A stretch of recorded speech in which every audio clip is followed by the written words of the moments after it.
Hello, everyone. Welcome to a Random Gamers Corner. My goodness, that was very close to saying a different title, but welcome to a Random Gamers Corner. It's been months, maybe even a year. I know the returning members will be thinking, oh my gosh, this podcast won't stay dead. And you are correct.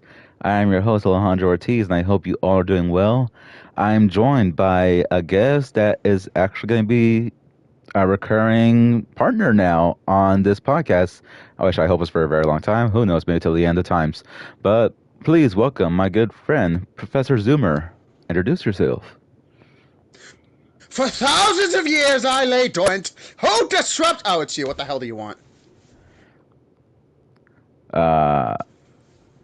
on a podcast. What do you think? Hell. Okay. Hi, guys. I'm Professor Zoomer. I do playthroughs. I call them Let's Plays at first, and I still call them Let's Plays in the title, but for the most part, instead of just yapping, I pretty much just talk about what I'm doing and the best way to do it, so I've started kind of leaning more towards doing playthroughs. And, yeah, I'm with this guy, apparently doing this podcast thingy that the cool kids are doing, and I'm gonna see how this goes. The cool kids, and I'm older than you. They don't know that. That's, that's true. But okay, yeah. Well, people. That they do. Okay, people, I know, like, for newcomers, you do not know, like, who the hell am I? I'm just I'm living up to the damn name once more. I'm just a random guy who just loves gaming so damn much that I decided to take up on podcasting a long time ago, and it's very amateur hour, but my God, I love it. And fortunately, was not able to do it for a very long time since my buddies and I sort of like got very mixed scheduling over the holiday break. But it's all good now. Like I dived more into streaming on YouTube and such, and content creation on there. I don't like saying that term, but oh well. And that's how I eventually met my good friend here, where now we are trying out podcasting together, and I hope you all enjoy it. That's my whole thing. Like, I just love gaming so much, whether it's like, it could be AAA gaming, AA gaming, indie, so on and so forth. I just love gaming, and yeah, time to like get started with all of this. Also, heads up, for as usual, I have a stutter, so if you notice me talking slower here and there, please be understanding, because you know what? At least I'm freaking trying. No, I'm sorry for laughing mid-conversation. I just remembered in Resident Evil 6 when I made fun of your stutter and the zombie got me. Oh, yeah, that was beautiful karma. Check that out on Rise for the Emblem YouTube. To be freaking fair, you also didn't shoot it. You had it in your sight. You're like, nah, I'm gonna let him get his karma. Yeah. And I wasn't even mad about it, is the thing. I was like, I can't be mad at that. That was perfect. That was perfect timing. Sorry to interrupt. Just as soon as you said the stutter, it came flushing back. No worries, no worries. And I just realized we have, just to let people know that it's going to be hearing this on audio format later on. You will notice that until I get Random Gamers Corner podcast on YouTube to 50 subscribers, I will be doing live videos, recordings with Zoomer here on the Rise for the Emblem YouTube. That's not like just to advertise it, but it's just like if you ever feel curious to hear us live, there you go. And plus, we got our first guest, but yeah, our first listener is Nikki. Hello, what's up? We're here doing podcast format. Alrighty, so let's begin. Zoomer, what was your experience with doing a whole Resident Evil marathon before Requiem comes out? Okay, how was that experience for you? Something to note is that that is a low poly Roman Reigns. Sorry. It's one of the costumes. Don't worry. Okay, yeah, it's true. So something to note before I actually explain what I thought about my marathon is that Emblem and Alejandro tackled this lead up to Resident Evil 9 in two very different ways. Okay, I had decided that I would simply focus on the Raccoon City games, which would be 0, 1, 2, and 3. which is smarter. Whereas fair. Whereas Emblem here, he wanted to instead see if he could complete all the Resident Evil games, the main title ones anyway, before 9 came out. And he came pretty damn close. If quite frankly, if I had been able to find his channel earlier than I did, I might have been able to help him get through the first couple games faster.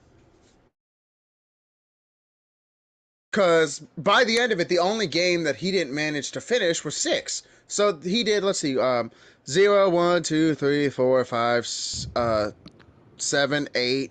Yeah. And Don't Code forget Veronica. 0. I said 0. Oh, okay, my bad. I forgot Code Veronica. That was the one I forgot. Wish now that I played that game, definitely should have been a mainline entry. Like, I respect it for what it did. As we discussed, it was supposed to be. Yeah.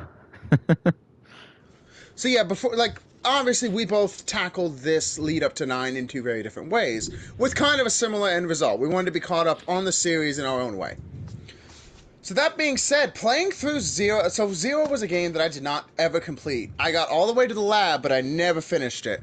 So getting to actually play through it was a really fun experience, even if I found the 6-slot inventory system to be very annoying. And then I've already had plenty of experience with 1, 2, and 3, and I played the remakes for my lead up.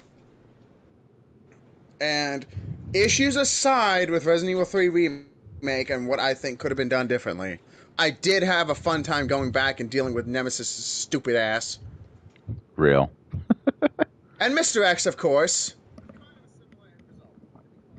Which, on a side note, it was very windy on the way to work today, and I had to do the Mr. X stomp, like, when he, like, kind of spreads his arms a little bit. You know the one I'm talking about, right? When he speeds up a little bit? Oh, yeah, this town is windy as hell because all these damn mountains around us, so I get it.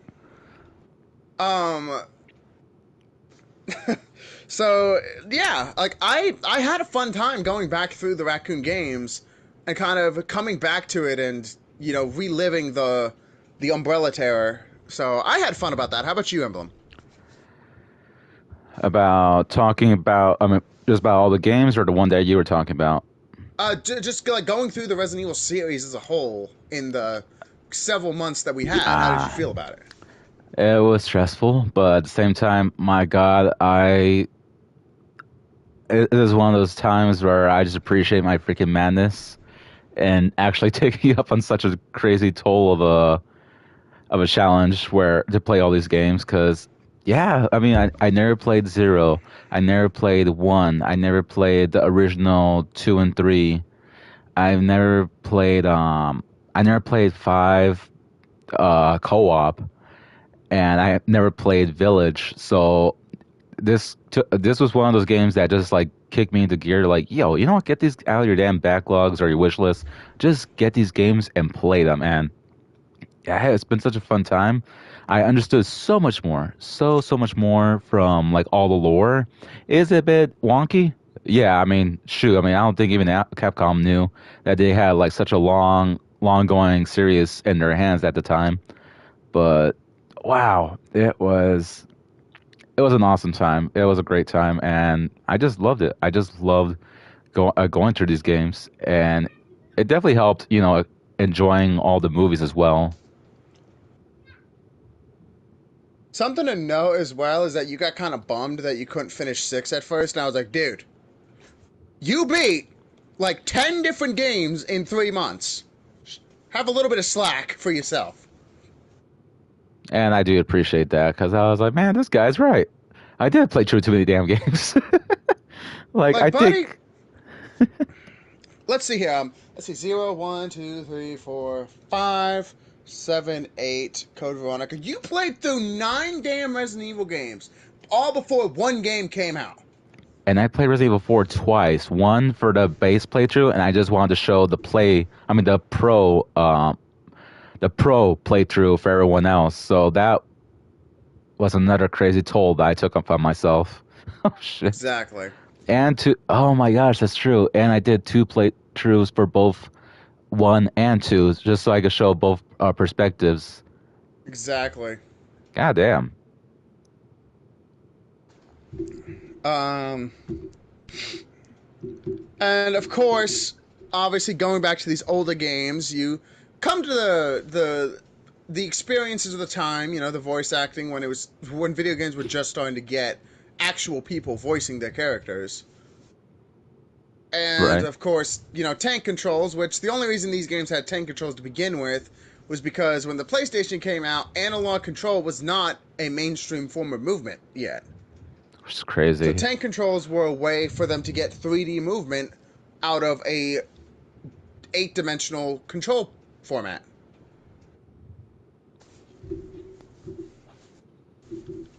Yeah, there's Um, a lot of technical things to think about. Like, I think it's also so. You know what? Let's.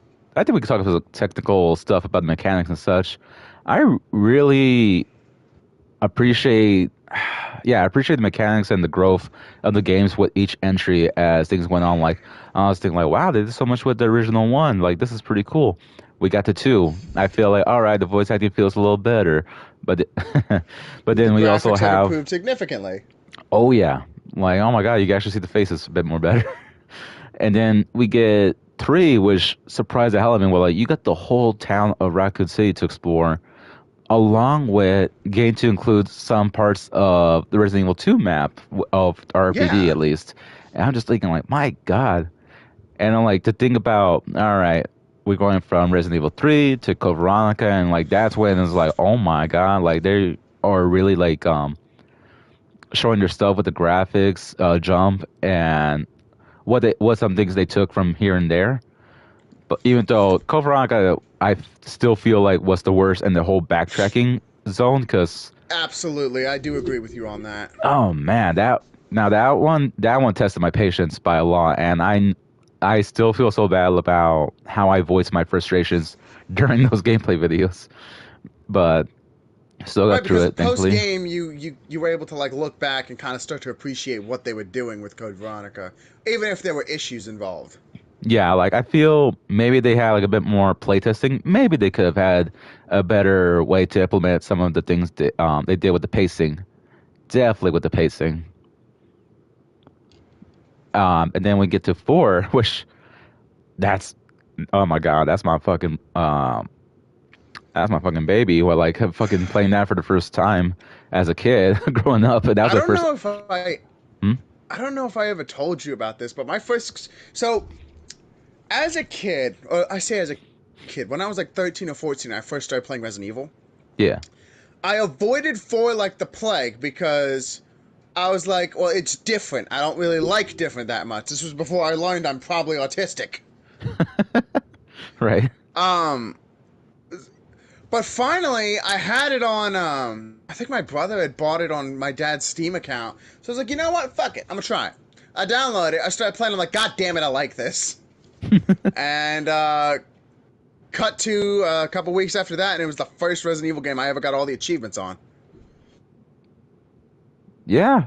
I that was my first one that I got all the achievements for as well. Like at least on Xbox, PlayStation that's yet to be seen because I still gotta go to the shooting gallery.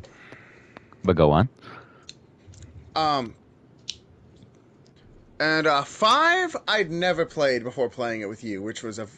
Okay, I played the chapter 2, but I never beat it before playing with you. Oh, okay, I Um, see. Yeah, to a certain point, right? I think that's what you said yeah, I last only time. played. Uh I only huh. played up to like chapter 2, 2. Two two. 2, 2. Yeah. What a freaking experience that was. Again, that I'm so happy we had that experience together. Especially with Listen, what's up. don't. I was about to say, don't you dare bring up what I think you're about to bring up. I was not. I was thinking about it, but I was definitely not. Yeah, you sound like you're being dishonest right now. If I'm being completely honest, There's a lot of honesty going on. This is wild. there's a lot of honesty going on. If I'm being honest. All right, but for real though, uh, Okay, we better stop being annoying with the honest thing. for sure. But again, five. That was a cool co-op experience, and I think like Capcom really had the cool idea with it. Honestly, dang it, now we got 7. But anyways, though, am I sad that Sheva is probably never gonna come back? Yeah, of course, unless the remake's real. But Other than that, yeah, what else were you gonna say? Um, I don't know. Oh, Look, man, I got two brain cells to rub together, and sometimes they like to cycle through thoughts, man. And then if I lose that thought, it's gone forever. that is real. That is very real of you. I know, like with me, like I think the last thing I was talking about was just about the little mechanical differences I noticed with each entry. Yeah, because with five, again, the co-op and the co-op thing, geez, wow, freaking revelation to go through. And then six, that was when they got pretty crazy with. I'm just gonna say this, folks. Like, as much as people dunk on Resident Evil 6, I love the game, but at the same time, I know that it's definitely not the greatest Resident Evil entry.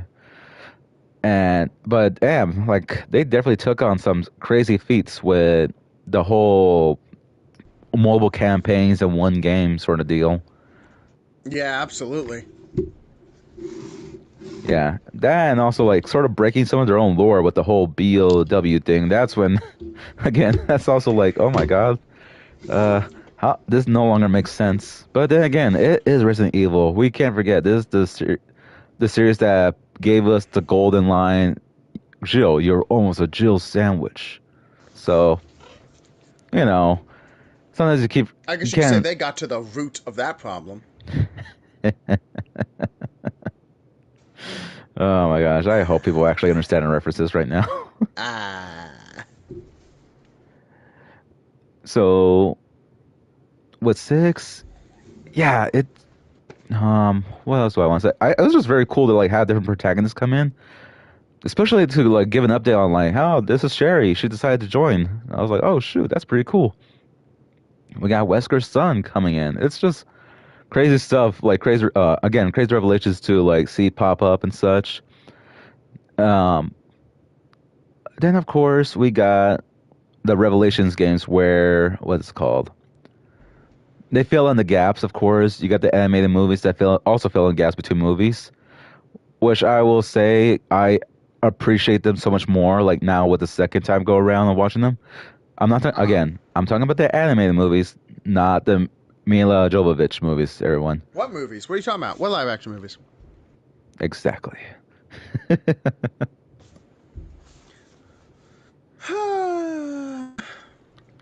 I felt that.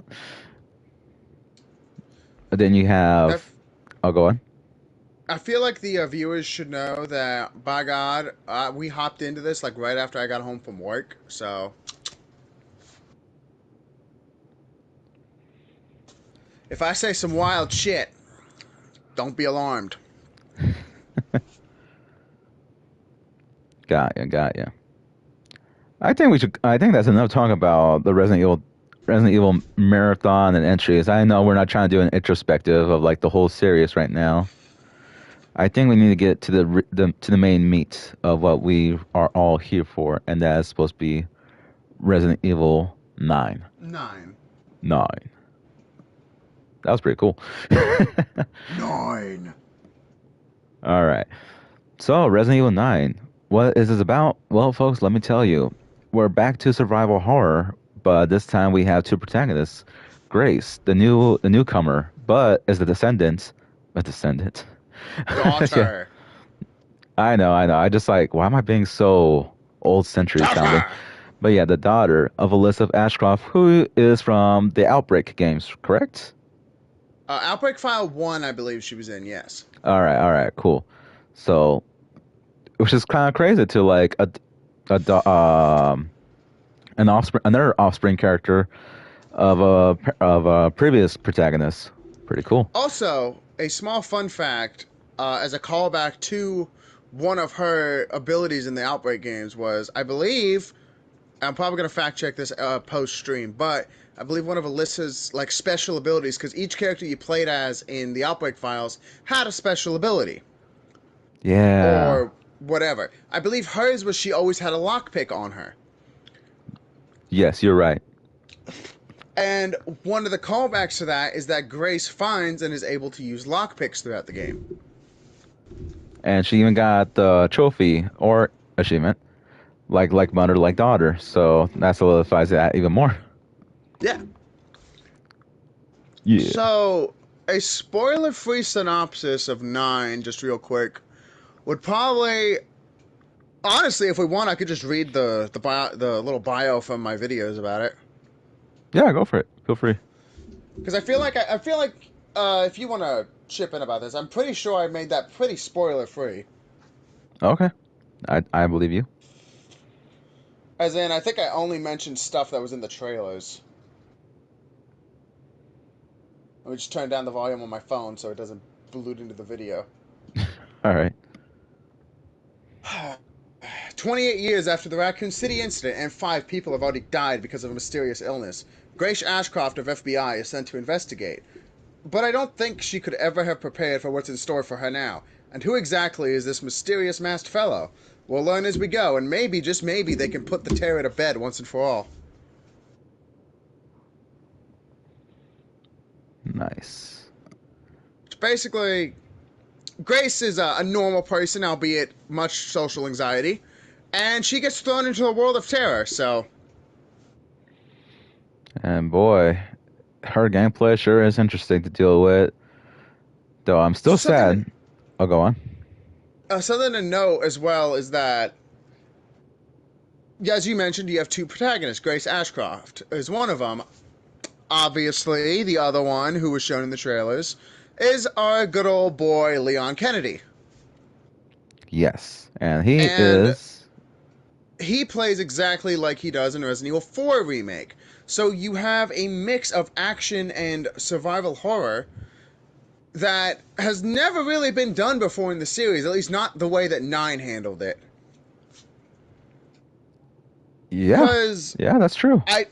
I don't know how it was for you, but for me personally, when I played it, I always felt like I had just enough ammo and resources as Grace to get through, but not enough for me to feel comfortable. For me personally, well, I'll just be Oh, quite I honest feel about it. like we should also Oh, specify as well. I did play on on the standard classic, which is the hardest difficulty offered on a new game. So the circumstances were probably a little bit different. very true. Because I did shows like the same difficulty, but without about modern. So that's where I Yeah. did it differently. I just realized, oh my god, with the way I was playing, I should have chose the old school way. Because yeah, I was like saving like very sparsely, like to the point where I was like, oh man, like I made so much progress while even dying. Hell yeah! And I'm just like, damn, I should have chose the other way. But Boy, I died in the first 2 hours. You died in the first 4 hours. yeah, it's so crazy.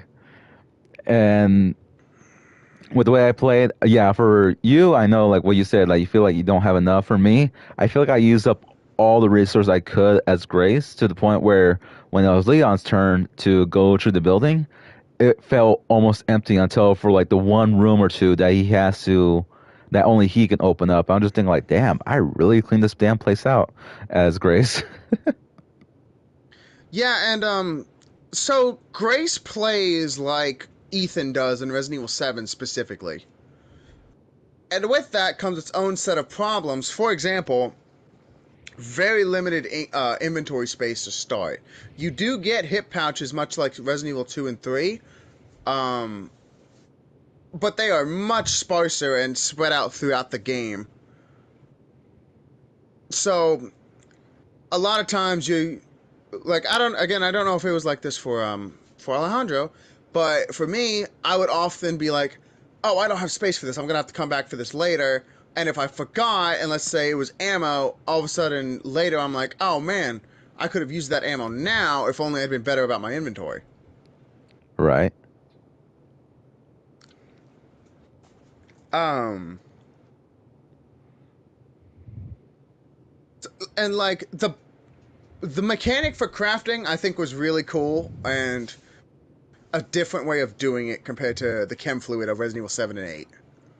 It was definitely different. I was just thinking like, wait, how does Wait, what was it? A piece of scrap and some blood. All of a sudden, you're like, all right, got bullets now. I was like, wait a Got minute. handgun bullets now. Like, I don't think that's supposed to be possible. like Grace going through the building in absolute terror, zombies chasing her. She finds a puddle of blood and some random piece of metal. She goes, "I can work with this." I was like, at this point, that's not even like, like again, I know it's Capcom. I know it's not supposed to be realistic Resident Evil stuff, but at the same time, I'm just over here thinking like, at this point, she's a freaking alchemist or some shit like that. That shit does There's not no make way you're making sense. bullets out of blood and metal. It's just not. No matter how magical that blood is, it makes no sense. I love it. Like, oh, absolutely. I had a blast doing the crafting. I thought it was fun. Hell yeah. But again, how the hell do you get a piece of scrap and And if and it's some a blood? more rare type, and if it's a rarer type of metal, by God, you can make some magna bullets, buddy. Yeah, so I'm just like, God damn, alchemy shit to the max. It's insane. Oh man. I mean, also let's not forget Grace continues the good old tradition of taking steroids and such. Absolutely. She brought this game does bring back the steroids and stabilizers from Resident Evil 7. The only difference is you can only find one of each of those, and you find three empty injectors, which you then have to fill with either the steroid or the stabilizer, and you have to decide which one you want more. Do you want more health, or do you want a more stable fire rate and what was it, slightly increased firepower? Yeah. Yeah, I think so. It was two things the stabilizers do. I just can't quite remember what the second one was. Yeah, I know it's just either, well, other than like steroids improving health, but also just the fact that your aim gets better, or maybe reload faster as well. I think reloads. I know in 7 at least reload speed was increased. Yeah, definitely, that's for sure. Though, again, it's interestingly enough, if you're like a newcomer here, don't worry, we're still safe in this spoiler-free zone. But later on, we will get into spoilers. But And let's we not. will do a section basically saying, "Hey, if you haven't played it yet and you don't want to be spoiled, leave now." Yes. But yeah, like, but for Leon, he will not. I don't think he will get any chances whatsoever to use. Yeah, I don't think he gets any chances to use his steroids, right? No, he doesn't get health upgrades because if you look at his health bar, it's already technically completely at the max. Got it. Okay. The only problem is sometimes he feels like he's made out of paper. Oh, the way he takes more, he takes damage a bit more easily, though, huh? I noticed that. It's like um sometimes in my playthrough I got a little irritated because I would heal and then immediately I'd be back down to like half health. Okay, dude. Okay, I was wondering the same thing because there's points where I was just thinking, damn, is Leon just like, is his old age catching up to him? Because my God, he's taking these tits harder than he usually would, and like with Grace, I'm like, damn, am I just really that good with the stealth sections? But at the same time, I'm wondering because like you're fighting hordes and hordes of zombies than Grace would. Leon is unfortunately taking so much more damage, and it feels like you're constantly healing him to the point where it's just making you wonder, like, okay, what's the point of collecting all these healing items if it can't even last like more than minutes, you know? One thing as well is that something to note is that, for example, if you're having trouble in a section as Grace, you can avoid the zombies, and those zombies will still be there when you play as Leon, so he can more easily take them out. True. Because the thing is, he does take more damage, but at the same time, his weapons do far more damage than Grace's does. Especially when you can upgrade them later on. Oh my God! Yes, yes, yes. And let's not forget this. I believe it's new for this game. Is that we got charms? At least to me, because I did not play the remake, so I don't know if charms were a part of the Resident Evil experience at this Well, point. for one, charms were a thing in 8. Really? Damn, did I missed out, or am I just like not thinking about it that much? Okay. In your defense, I'm pretty sure at least one of the charms is a pre-order bonus.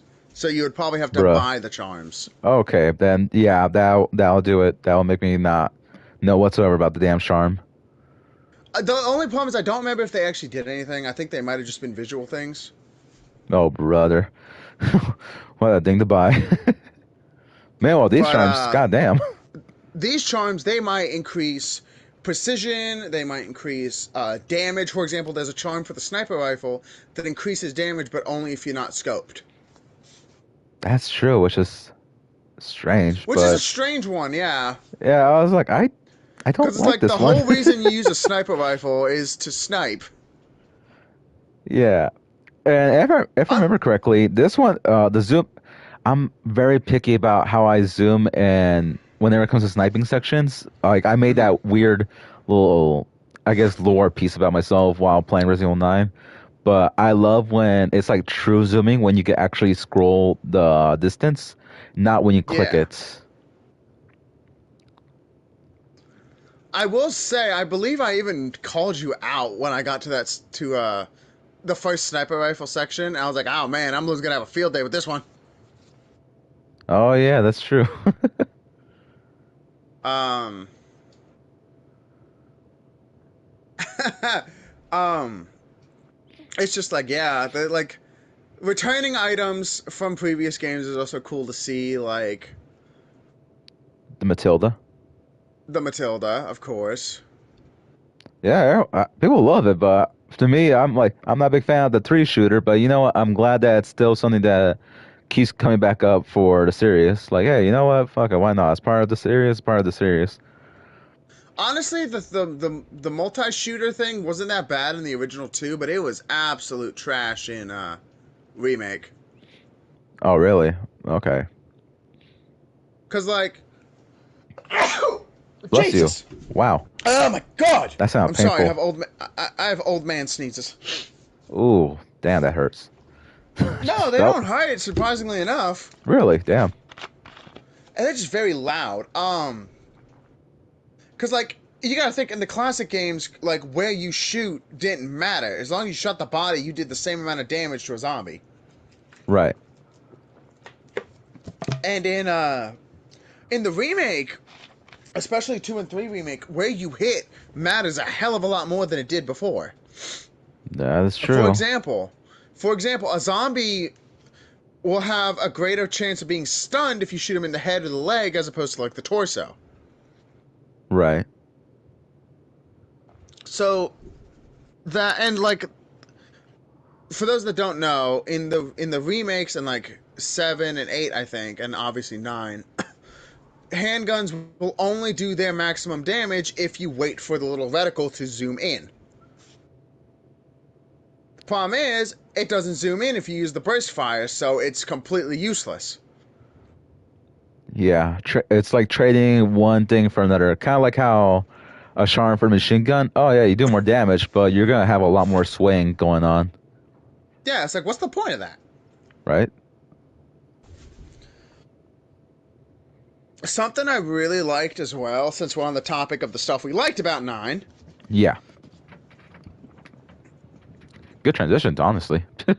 Excuse me, Jesus. Oh, I do really think that they kind of fixed some of the pacing issues that were in, especially like Resident Evil 3 Remake. Because, like, throughout 9, I didn't really feel like things were moving too fast or too slow. If that makes sense. no, I feel it. I feel like all right, like you have plenty of time to like do all the sneaking around and all that. Like, oh, now we got an action segment.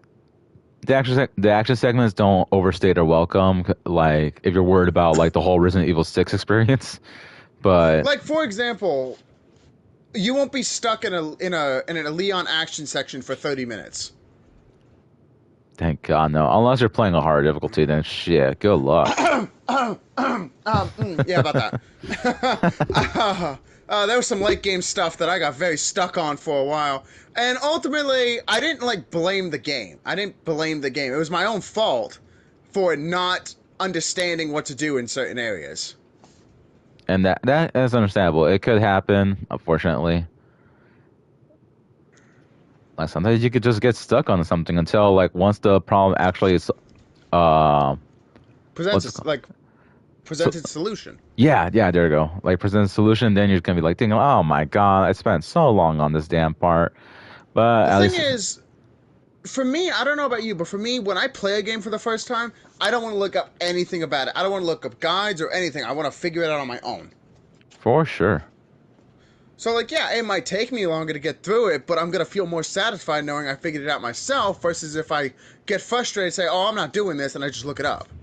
Right. Older game, yeah, shit. God And damn. to be fair, you had a freaking walking dictionary for these puzzles. That was me. That's true. Which I do appreciate very much, because it definitely helped cut out the fat of me just walking around. Puzzles. Huh? Especially the Code Veronica puzzles. Dude, goddamn. Like, that really killed the pacing for me. I feel like I pick up a new puzzle piece. I'm like, all right, now I gotta move on. And then new puzzles props up. I'm like, God damn it, what do I do now? And then now it's like, I remember another 30 minutes. Kind of go off topic a little bit. What's up? I remember when you got the second blue shield, and you were like, okay, Zoomer, where do I put this? I said, you gotta go to the guillotine. You're like, you're joking with me. You're messing with me. I said, I'm not. Oh my goodness. Yeah, that was so fun. And here's the thing, I love Code Veronica, but goddamn, does the backtracking suck. Yep. My God. And, oh, sorry, continue.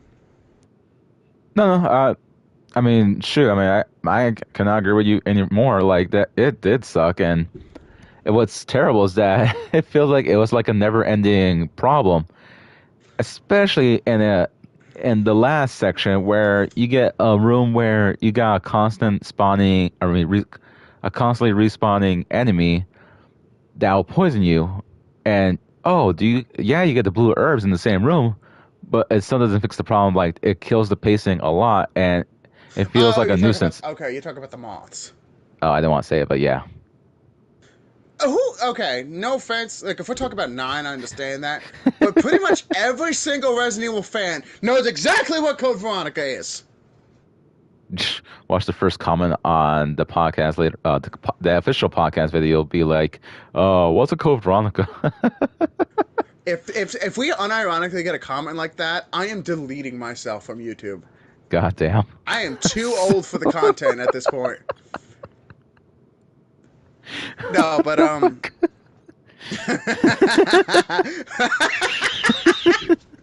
sorry. This is what you signed up for, inviting me onto this. I thought I signed up for commentating. Another thing I enjoyed about Resident Evil 9, spoiler free of course, is the one thing Leon did not lose growing older was his sense of smartassery.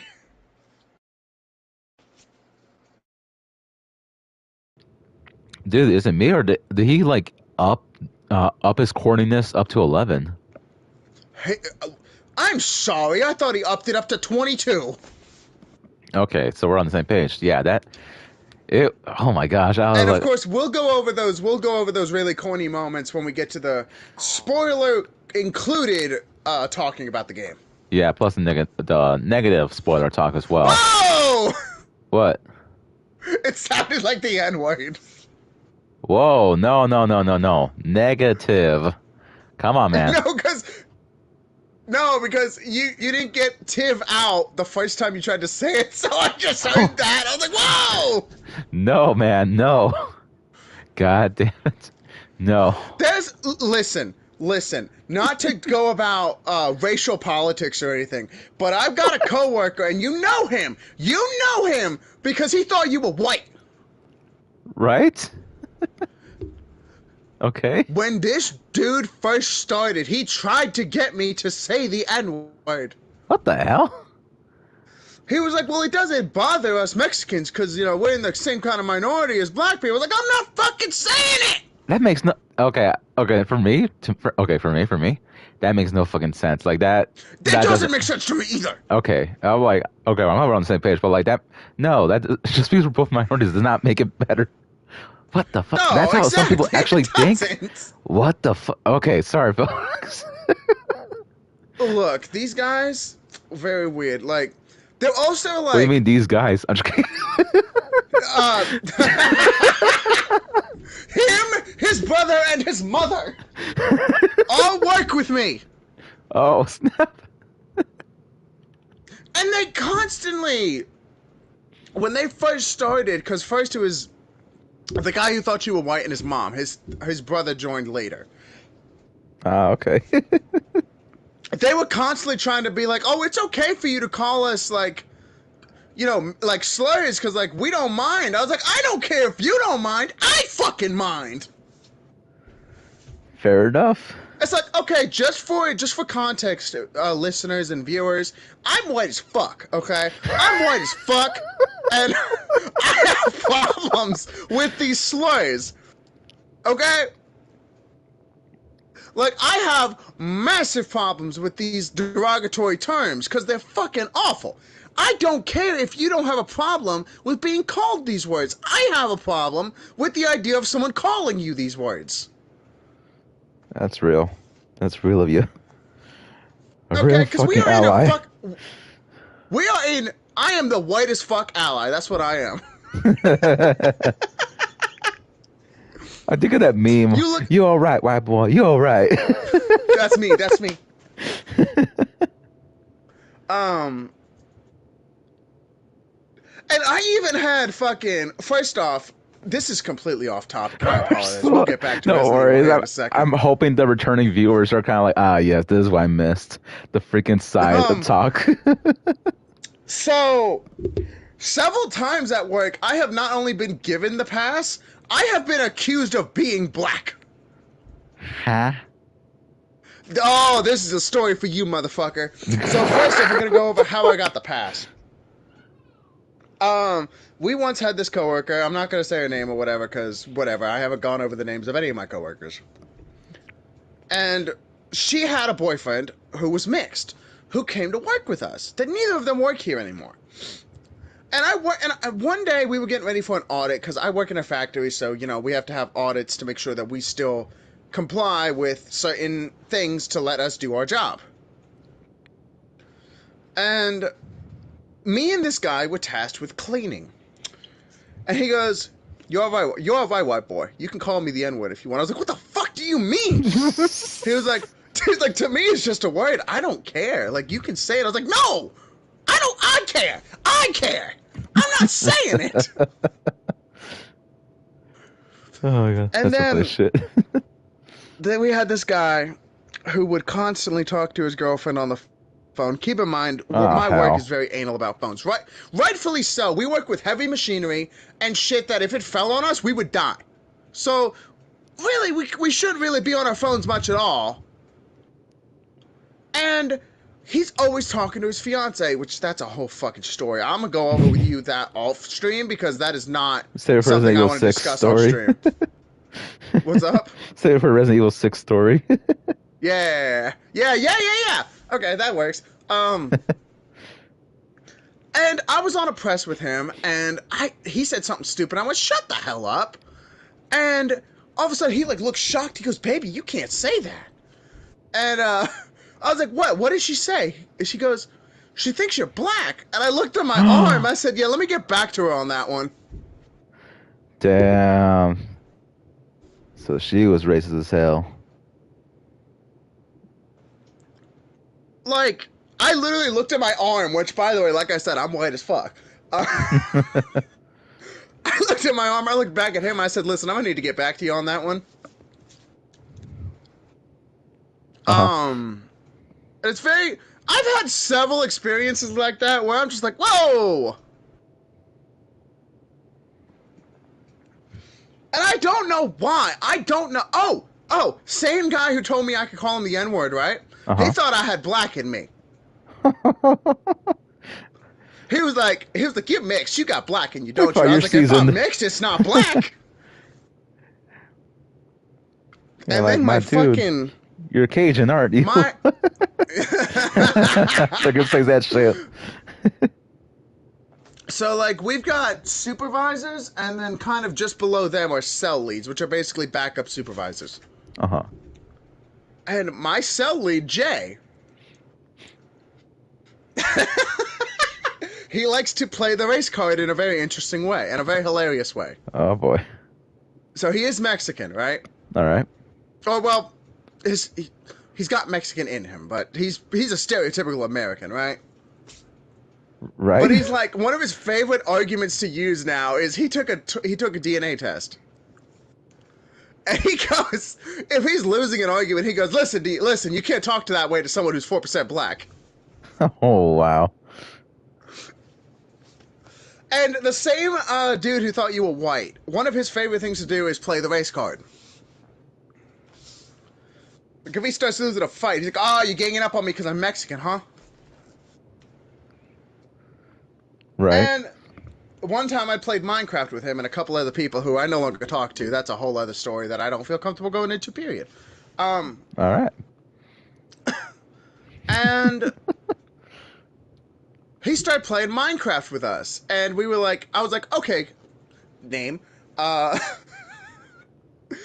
you want a white bread or a brown bread? He goes, oh, okay, you just offer me the brown bread because I'm Mexican, huh? I said, no, I'm offering you the brown or white bread because that's all the fucking shit we have. Now, what color bread do you want? Because brown. That's what I fucking thought. Like, don't pull the race card on me in Minecraft, motherfucker. This has been a wild tangent. Anyways, that is enough of my crazy work tangents for now. Maybe in the next podcast we do, I'll go over some more.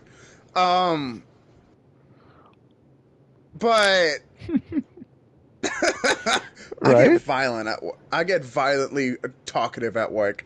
But anyways, let's get back to Resident Evil 9. Are we ready to talk about the shit we did like after like 20 minutes of me going over work shit? Yeah, I'm down. Okay, so one of the things I didn't like, and we will discuss. Question: do you remember if Mr. I'm Mr. Masked Man, the Masked Man I brought up in my bio for 9. And you know the guy with the thing on top of his head. The main villain? Yeah, do you know if his name was brought up in the trailers or not? Because if it wasn't, then I'm not going to bring it up to the spoiler review. I cannot remember that. We're going to assume it wasn't then. Okay, yeah, either that or we're just really bad discussing it, but the main villain, we'll just call him the main villain. Yeah, why not? So the main villain, my problem with him is that he wasn't, like, I wish in 7 and 8 they had written his initials in a file somewhere. For example, in, like, the Not a Hero DLC where you play as Chris, you find out about the connections for the first time. Maybe they could have found like a text between Lucas and the connections, and the initials of this character are there. And then, for example, in Resident Evil 8, maybe because like I don't know if you knew this, but if you go back to certain areas later in the game, you can find laptops from the Wolfpack with talking about the current mission and shit. Right. I'm like, if they would have brought up his initials again and that they were tracking him and trying to find out more about him, I think it would have made his introductory as a villain better, because in 9, sadly, he shows up and then he's treated as a big thing and we know nothing about him.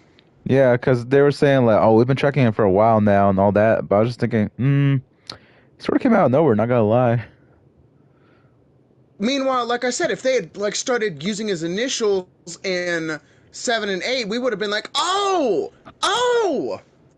Yeah. I see what you mean by there. Like, the member berries could have hit hard with that one, but instead they kind of dropped the ball on it. This is something I'm also going to talk about maybe a bit more freely and the spoiler the spoiler talk, but I really do hope they don't try to do rewrites in the remakes for the future games. Because I'm just thinking like that feels cheap when you did not plan that ahead.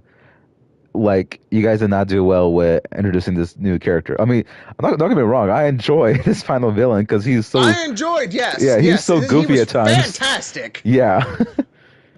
And in the spoiler included section, I will go over the first thing I said about him because it was glorious. All right. But I would say another problem I had, and this might have been just my stupidity, but like there were some areas where like I genuinely it took me way longer than it should have to figure out what to do. And what map? Second half of game. Okay, I think we know. I believe it's like a whole different section. Like once we're done with the first map, correct? Like once we're done with Escaping I'm talking about the I'm talking facility. about the areas like yes, once we escape the facility. Okay, now I know what we're talking about.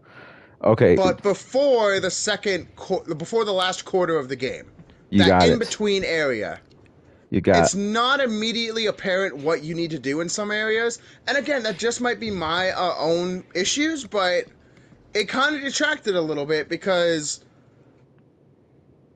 at least early on, especially if I didn't do a whole lot, it bothered me because I felt like if I'm making a video, I want to make progress. Yes. And And there were some parts where I just didn't feel like I was making progress because of that. and you're completely right for feeling that way because even I had to tell one of my friends like, "Oh, have you found this part yet?" And he was like, "What the hell? I would have never thought about checking out this area." I was like, "Okay, yep, this okay." So it's a bit universal, like how we feel about this section. So how I personally feel is that I'm sorry to say this, but yeah, the area is not like you start recognizing little landmarks here and there, cool. But honestly, it all looks a bit the same. So it does not help to like give you a better idea like, oh, I should go here first, I should go here next. Like especially when it comes to like my problem with Kovanka, you find things later on when you try out new areas and then you gotta backtrack to previously closed off areas to you. But now that you got the thing, now it's better for you to actually now it's the perfect time for you to actually open that place up. Which And I actually fully understand what part in specific you're talking about. yeah, because you got like, oh, I can I finally defeated, oh, I cleared out the zombies in here, but shit, the door's locked off, and then you're just thinking like, well, shoot, I can't do anything here, and then once you finally find the item that you need to unlock that area, you gotta do a whole trek around, because let's face it, it's a very big map. I At first I thought the idea was very cool, but the more I played, the more I realized, yeah, I don't like the idea of open world Resident Evil. As much as like whatever news article or such try to make that lie. Yeah, no, I'm not one of those players that want um, an open world Resident Evil game because not fun. It's not fun if you're gonna be exploring like that. Really hurts the pacing, in my opinion. Yeah, I can actually agree with that, to be honest. Because, like you said, the pacing, obviously, like. So I just want to clarify real quick. I have platinumed Resident Evil 9 already. I have played through the game several times. Um, and obviously now, like, those areas are no longer an issue for me. I know exactly what to do. But the fact is, if they had been more, how shall I put this diplomatically? Forgiving with the backtracking, especially, I feel like that area wouldn't have felt as much of a drag as it did the first time. Yeah, like at least now you got like a better idea what you want to do and such. And don't get me wrong, that area of the game, visually stunning. Like, it's a great looking game. Yeah, it really is. But the problem is, it doesn't matter if it looks good if you don't want to, if it feels like a slog to get through it. Mm-hmm. Like, for example, another PS5 game, Spider-Man 2 looks great, and it's extremely fun to traverse around New York City, especially with some of the new additions that game brought. But But, admittedly, the pacing in that story was a bit weird. yeah, yeah, I could agree with that. pretty much. The good news is, like, Resident Evil 9 didn't have that problem. It was fucked up from the start.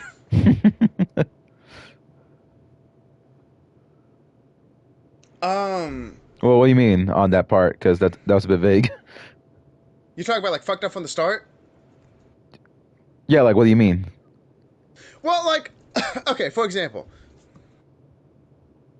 Resident Evil 9 is a lot like the other remakes in the sense that there's not a very long, drawn-out area of calm before you get into the terror.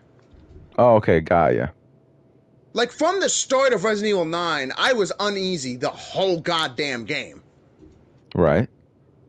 Like, I need to, like, good God, if you ever get the chance, just sit through my playthrough of it and keep tally marks of how many times I say, I don't want to do this, or I don't trust this.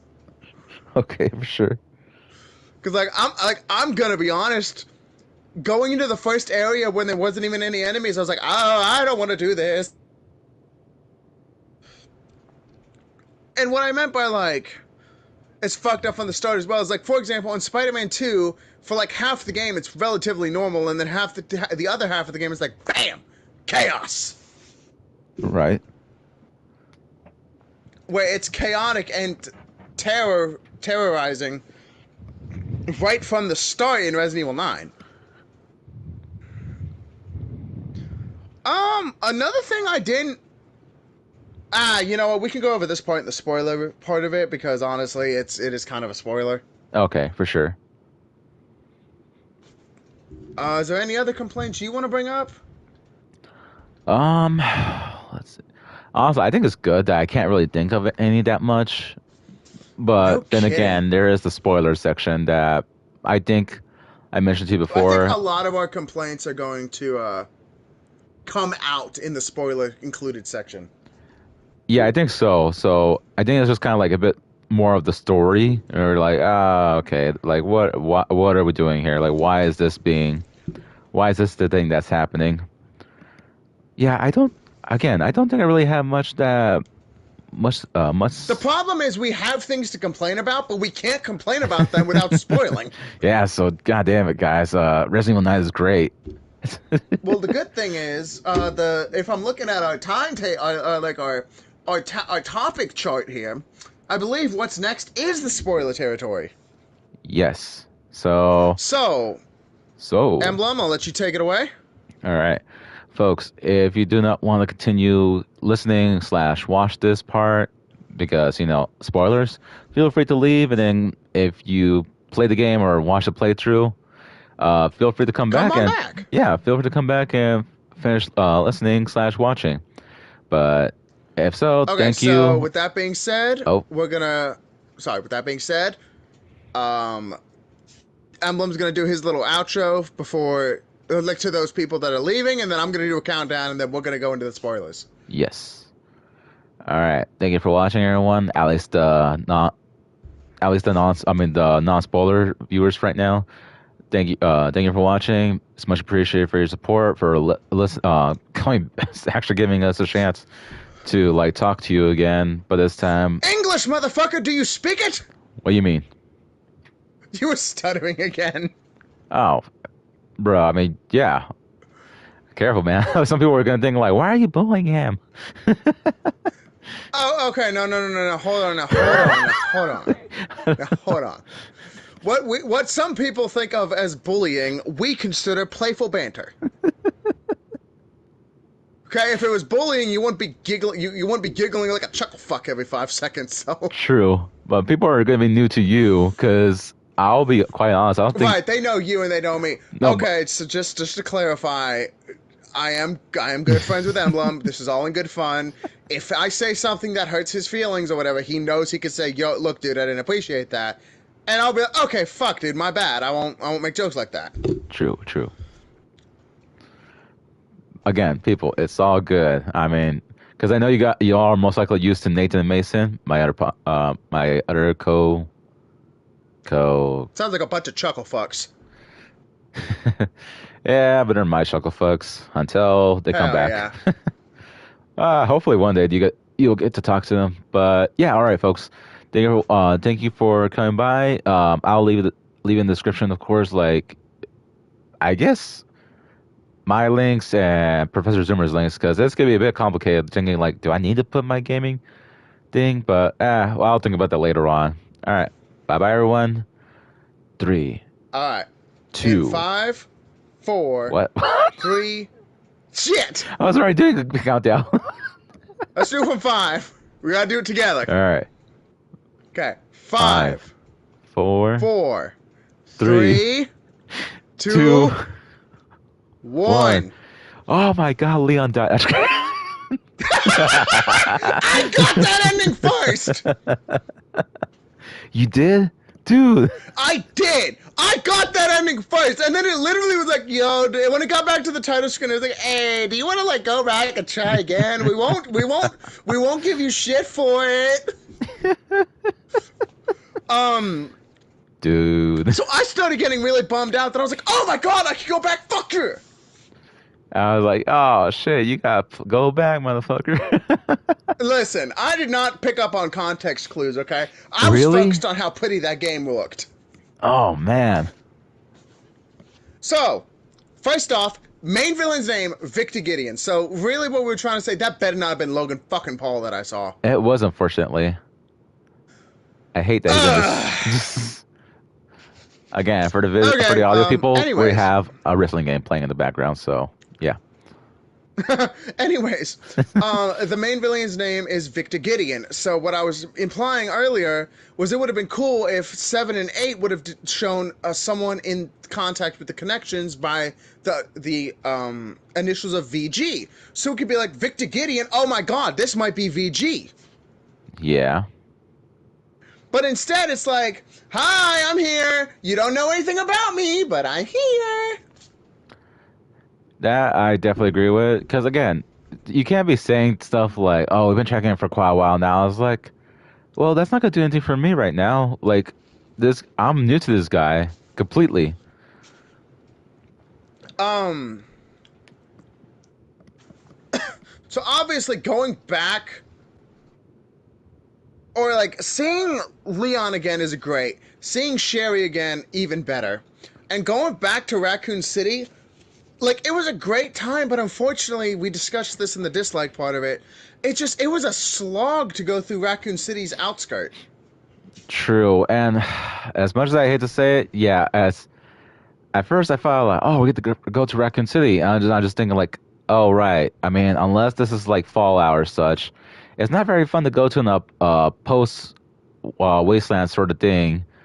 Here's the problem. They keep backtracking on what bomb it was. So obviously originally oh it my was a God, nuclear yes, bomb. that also bugs me. So like originally, guys, it was a nuclear bomb, so it wiped everything out. Then for the remakes, they changed it to a thermobaric bomb, so they could excuse why the buildings are still intact in 9. But then we find out that the fucking bomb didn't even kill the zombies, so what kind of fucking bomb was it?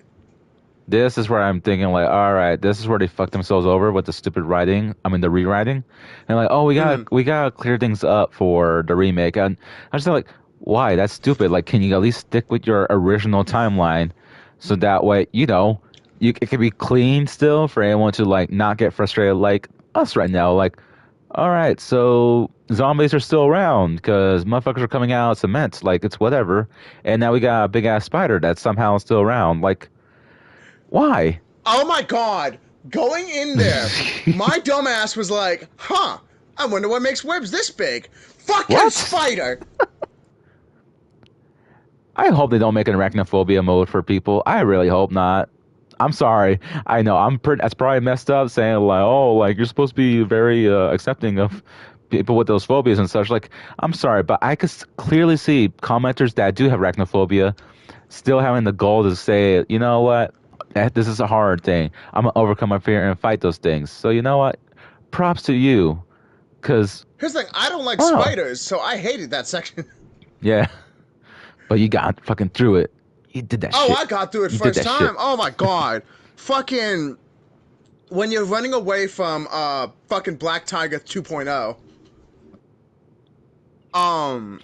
you like go up to where you gotta slash the web and then the first spider pops out.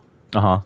I was like, oh, it had a baby. I kill it. And then I move forward and there's more. I'm like, oh, it had a lot of babies. Fuck. Dude, trying to fight those things with the axe so I could save bullets was not fun. I hated that section so much. And And like, not for the fear factor. It was just the annoyance with the smaller spiders. honestly, I just run past the smaller spiders. I don't even bother because you Real. can't even hurt the big spider anyway until you get to that big area, so it doesn't even matter. Uh-huh. Um, and, like the whole unfortunately, and I hate to say this, unfortunately, the Raccoon City area really only shines once you're in RPD.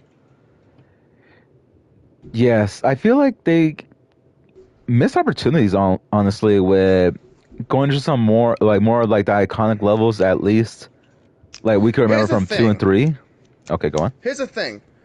Like, the Raccoon City area is the video game equivalent of, and I think you're going to agree with me on this, that's where they spent all the budget.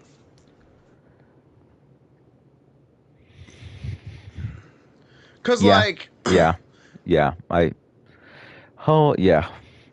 and it's Okay, like, go on. the fucked up part is that, unfortunately, if it was less of a slog and there were, like, areas that were immediately recognizable from, like, 3 remakes specifically, that would be great. Like, I recognize the subway area because you go to the other end of the subway that you can't get to in 3 make. Oh, I think we got a new complaint. Or at least something that Something the to bitch pre about. Let's go. Let's hear it. the appreciation for the 2 and 3 remake, it's not gonna be felt by me, someone who went through the original two and Now, three. here's the thing. I do Go on. not appreciate 3 make very much. Fuck no. Hell no. Like, I seen this playthrough, please, folks. That's why I'm saying that. please don't take this as me, like, glazing 3 make, because unfortunately, or rather not unfortunately, fortunately, I was one of the lucky individuals who played the original 3 well before I played 3 make. So, like Emblem here, I got to see all the stuff they got rid of, and at the end of it all, ultimately, and it sucks for me to say this, but this is exactly how I've described it to Emblem here since he started watching me play it. Is they basically turned 3 into a DLC for 2 that you pay full price for. It's just fucking sad. Seriously. It's sad because okay, here's the thing, right? No clock tower. Let's get that out of the way, No cause clock tower. goddamn, And that was a great level. for context, my very first time playing Resident Evil 2 Remake, it took me about 6 hours to get to the sewer section.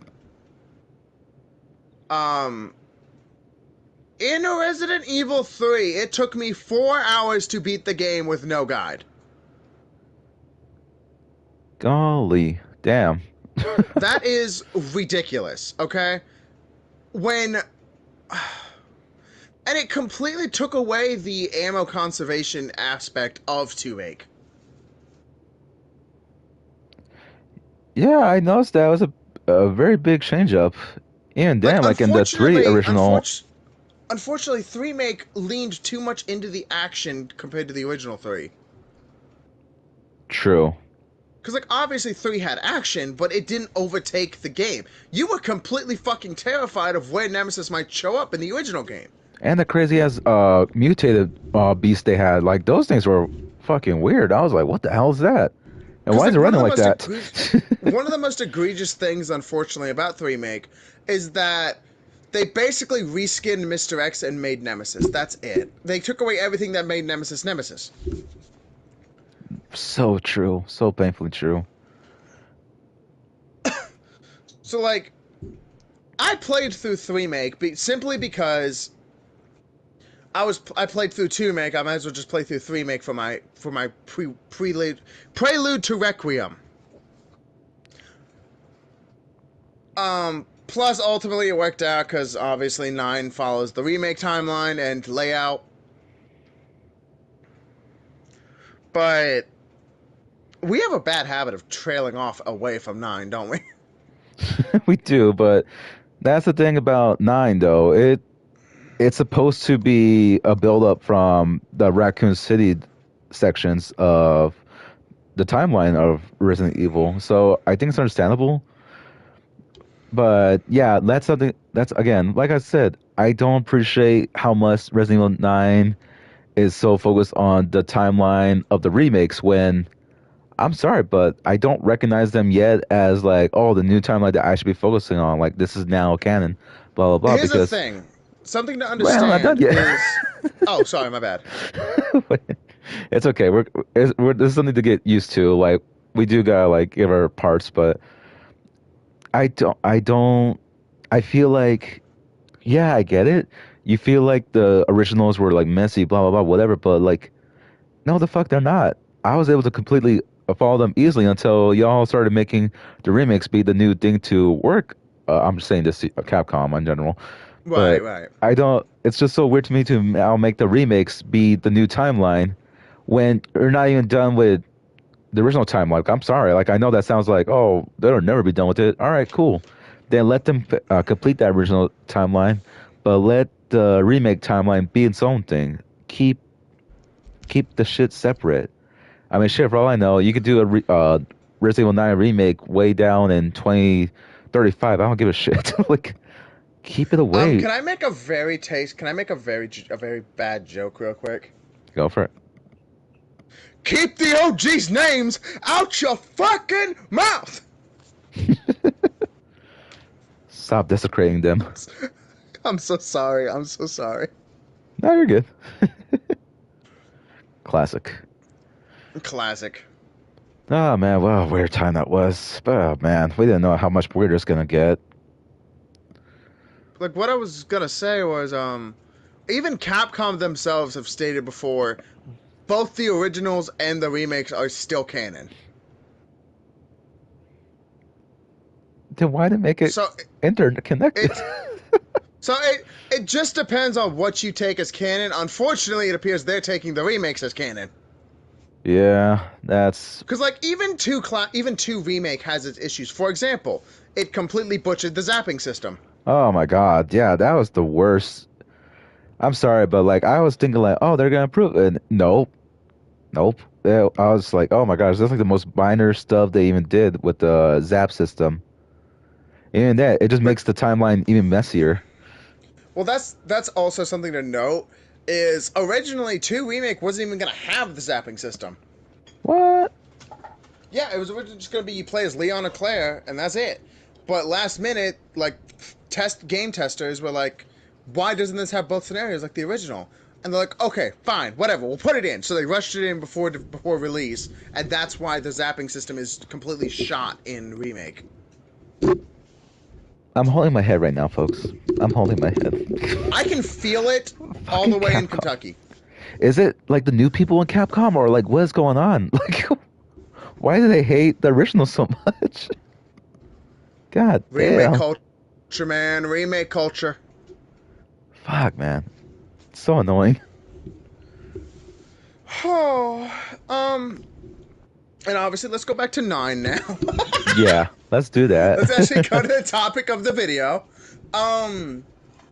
Leon's sassiness, something I loved. Like, for example, his second section, once he's in the care center, and the zombies start rolling in. He sees a zombie with a chainsaw, a doctor specifically, and his immediate response is, I think I'm going to need a second opinion. That was pretty awesome. And, like, Victor Gideon has him tied to a chair, borderline assaulting him. And he's like, "You're here to investigate, right? So investigate." Starts talking to him, and Leon just goes, "Actually, I do got a question. When was the last time you brushed your teeth?"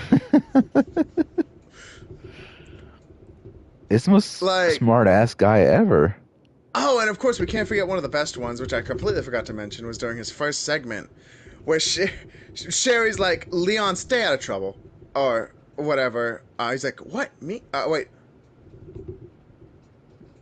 She was like, "Don't do anything stupid," or something like that. And he goes, "What, me? Never." Never. Something that I really enjoyed about Leon's character, though, was the instant, like, protectiveness he got over Grace, knowing that she's been thrust into a situation he knows all too well. Right. And, like, to the point that he does pretty much everything he can to try to console her. Like, in his mind, he's completely willing to give up his strongest weapon to her if it means that she has a better chance of making it through this. That's true, but the one bullet of Requiem, I'm like, oh, well, shit. Do I use that myself? No, just kidding. I personally use it on the singing bitch in the bar and lounge. Right. If I don't do an infinite ammo run now, that's where I'll use that first bullet. Got ya. Because if you got, for those who have played, the singing ladies are obviously very annoying to deal with if you don't have bullets to kill them. Or an injector. Yeah. Because once they scream or shriek or whatever, you can't run until the effect wears off.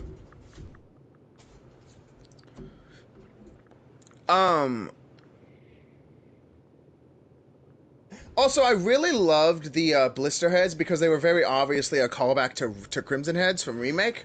Yeah, I clocked that one at least. I was like, oh, okay, I know what they're doing with this one. Which, for those who don't know, Crimson Heads were in the first Resident Evil remake, and they were basically, if a zombie is rendered immobile but not dead for an extended period of time, their cells begin to mutate, and my headcanon is it's kind of the first stage towards becoming a licker. Yeah. Because they get claws, sharp teeth, they become more agile. They were able to, like, speed walk again. And they obviously are stronger. That's kind of the same process of blister heads, because if you don't use a hemolytic injector on a zombie and you leave them alone for too long, what will happen is they will become blister heads. And then they're a pain in the ass. You pretty much have to avoid them and wait until a Leon section to take them out. Because it's without Requiem ammo, it's just not worth fighting them as Grace. Hell no. And even then, that's a way too much of a risk at that point. I think, like, I don't remember if I reloaded the save or not, but during my playthrough, I was like, no, you know what? I'm going to kill one of these bastards. That was not fun. Yeah, that sounded like the same thought process I had when it came to time. When it came to time to face the chef, because I was like, all right, I'm done with this fucker. Fucking Believe one it or mag. not, my first playthrough, I killed him as Leon. But every subsequent playthrough, I was like, you know what? I'll just use the injector on him. Nice. And the casual playthrough, just one Requiem shot. I was like, oh, wow, what a difference. Right. And, like, I loved Xeno. It's very obvious he's a Wesker clone, but I hate that canonically he dies like a bitch. Yeah, yeah, I'll admit that. Like, for that story point, I feel like they had potential, but the fact that we didn't even really get to face him ourselves was sort of like a weird. What? It was I'll just say it right here. It was just a strange choice. Yeah, because he was hyped up since leaving the underground area. He was hyped up as this super important dude in the connections who's very clearly the clone of Wesker. Yeah. And being perceived as this big threat. We never fight him, and then once we finally get to the end of the game and Leon's in a position where he can fight again, all of a sudden he's killed. He's just unceremoniously decapitated by Victor. Yeah. Very fast, and that's because he got cured because of Ignis. What the hell was the damn name? Elpis. Elpis. My bad. Damn. Which I did call that, by the way, before the game came out. I was like, Elpis is probably a cure-all, and Victor wants it for nefarious reasons. Mm-hmm. Oh, real quick, gonna just very quickly go over my complaint that I said I probably should wait to bring up until spoiler. Okay. Grace never got infected by that bite, and they never really touched on it, except for one file where Victor noted she hadn't shown signs of infection. That was strange. Like, other like, than notes, at first we were that was like, it. At first we were like, oh, she's special. Of course she's not infected. But then we find out at the end she's just a normal girl, and it's like, okay, why didn't the bite infect her? Okay, right? Because I was just thinking, wait, she's normal?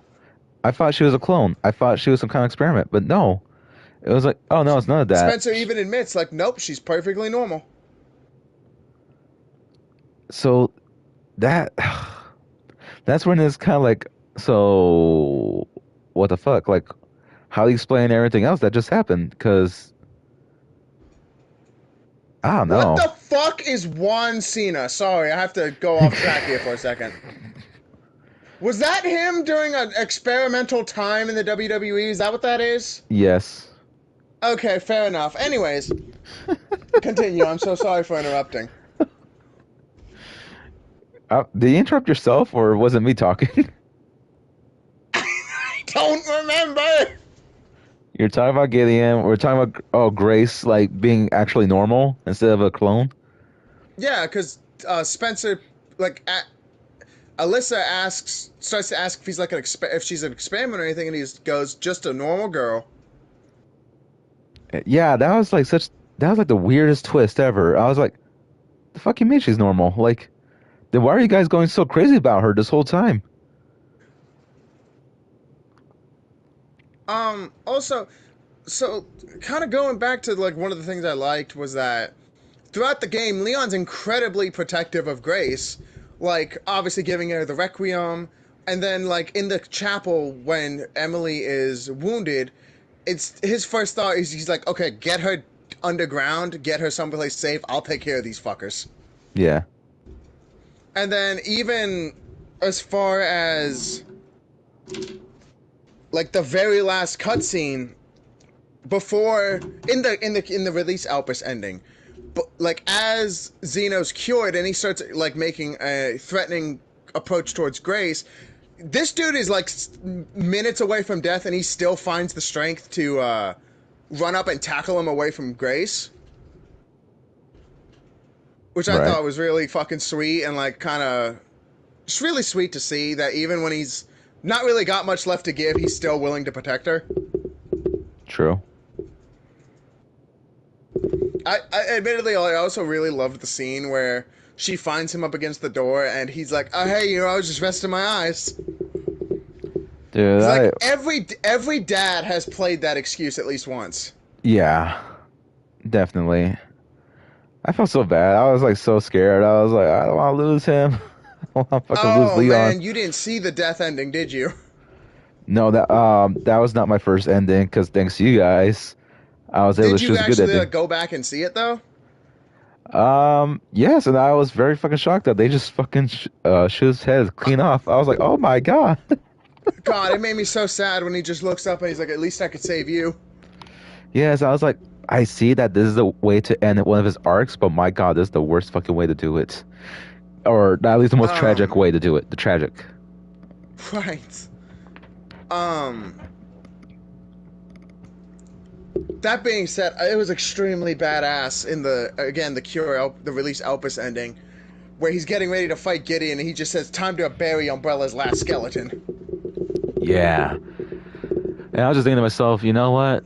I like thinking back, like I think I would have released Elpis with even without people's suggestions, because I was thinking to myself, you Yes. know what? I read the notes, like the more they kept talking about everything, the more I realized like Elpis sounds like a cure for everything and not something to destroy. Especially when Grace herself was like, "Wait, let's not destroy it. I have an idea." I was like, "All right, Grace, I trust your judgment," because it's not like I can believe I'm not gonna do everything that Leon says as much as I'm a fanboy. Like, yeah, even he's like, "Okay, I trust you. I trust you." Yeah, so I was like, okay, so the turnaround is to release it because the way even like Leon was like, all right, shit, you're right, let's do this thing. Although when you do release it, he's like, "What are you doing?" Fucking inconsistency. Um. Also, I suppose we should go over the big leather-bound elephant in the room. Mr. X coming back. Yeah, I was confused. Like, why is everyone It saying that is a this is Mr. different X? Mr. X. Okay, thank God. I was just thinking, like, why does everyone keep calling him Mr. X? It's not even Mr. X. It's just another fucking tyrant that happens to look like Mr. X. That specific branch of tyrant is canonically nicknamed Mr. X. So, like, pretty much it's a Oh, generalized okay. statement for that specific tyrant. Got it, got it. Because, obviously, as you probably know, there was at least 6 confirmed Mr. X's in Raccoon City at one point.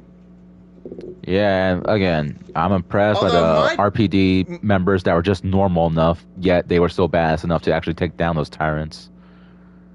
Yeah, and my personal headcanon, kind of joking, kind of serious, is that Gideon and Zeno took that trench coat wearing dude from the intro who bumped into Grace and turned him into that Mr. X.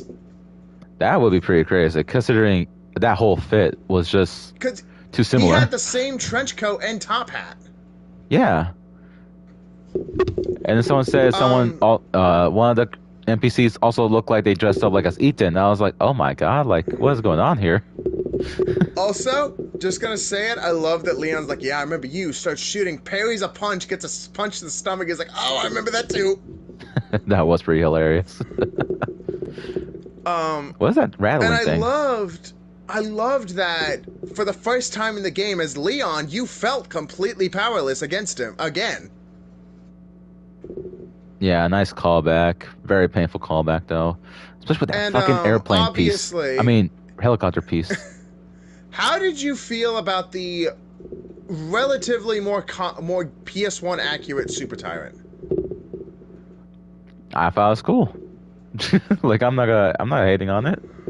Like, it was really cool to see a version of the Super Tyrant that wasn't all like exploded up from the fire. Yeah. And like missing his jaw. I was just like, nah, this is just him peak performance, like no damage whatsoever.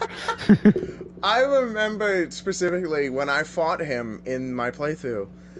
The first thing he does automatically in every fight is he does the roar and like dragging his hand across the ground like he did in 2. The problem is in 2 that was an instant death if you didn't use a flashbang. Mm-hmm. So I was like, oh shit, I get hit. I was like, oh, I'm still alive. Okay, it's not an instant kill anymore. Leon's too old to get killed by that now. Did you see? Okay, so there's an edit someone did. First it shows Leon fighting the Super Tyrant in 2, and he like the Tyrant's rushing towards him to do his like attack where he pushes his big arm towards Leon. Uh-huh. And it cuts as he does that to Leon parrying that same attack in 9.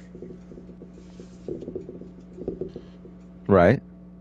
And it's so badass because then it cuts to him sharpening the hatchet while the Tyrant just kind of looks back. He's like, all right, bitch, you're definitely not the same pushover you were. I get it. Oh, yeah, I seen that one. Yeah, that was fucking cool. I was like, especially like, I don't know, it just represented so many things at once. Mm-hmm. I was like, god damn, like freaking anime-ass fight going on in the Capcom games. Like, ironically enough, the fight reminded me of in My Hero Academia, Midoriya and Bakugo have a fight later in the series, and Midoriya basically says, "I'm not going to be a punching bag anymore," and I'm just like, that's what Leon is saying to Mr. X right now. True. He's like, I've got 28 years of experience. You're not taking me down this time. And he got a freaking vibranium ass type of hatchet. Shit doesn't break. It does not. I was like, shit, what the hell is this thing made of? Like, I was talking to someone about it, and I was like, this shit should be like dust and like just like particles by the end, but nah, it's all good. Leon's the true BOW this whole time. All right, I've got a massive spoiler to talk about. It might even be too spoilerific for this. All right, what's up? I learned that the residents are indeed evil. Oh my god. I can't be saying that, I know. Can't be saying that, I know, but like I just had to say it. I think they're super evil this time. The Capcom lawyers are at your door right now. Shit! Fuck! I hear! Oh god, they sent a Mr. X. Ah! Oh, perfect. I was trying to stay quiet for a little longer, you jackass.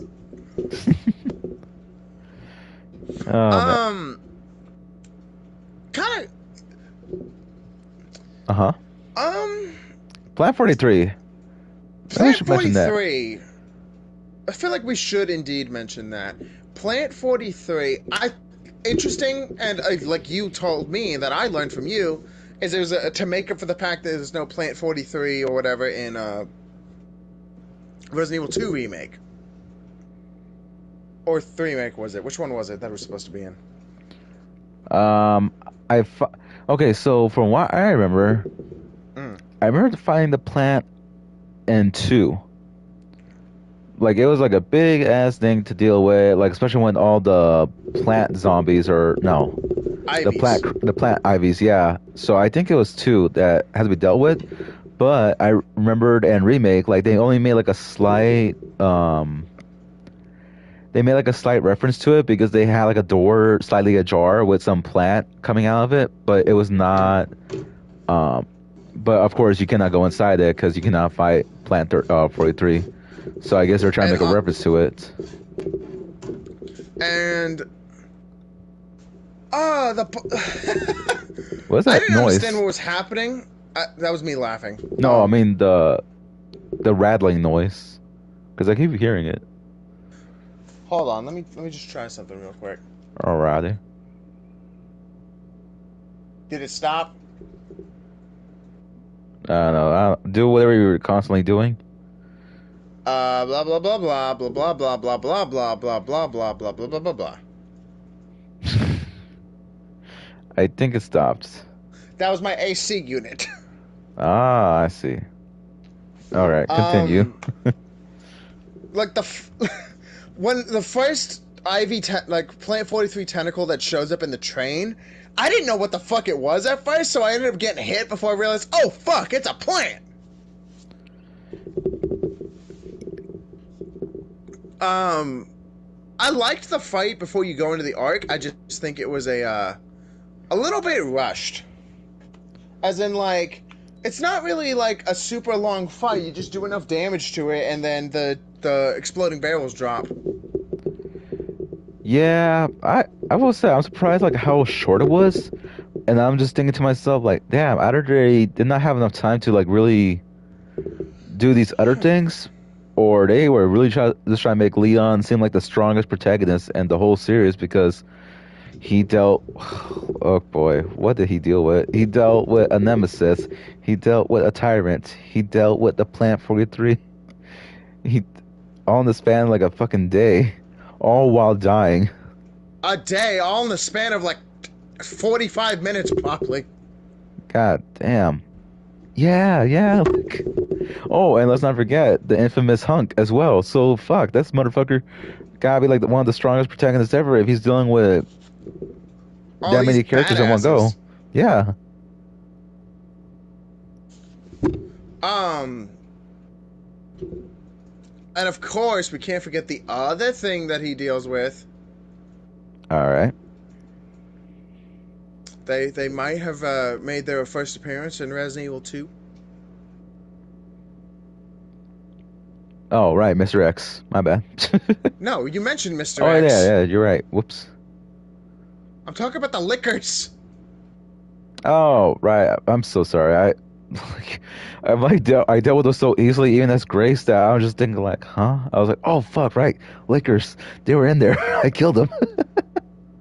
Um, I like how he's like, you guys haven't changed much, have you? Also, just gonna say it, the actual parameters of the Raccoon City Syndrome are very vague. Like, is everyone who was from Raccoon City and survived, are they all infected with it? Are only certain people infected with it?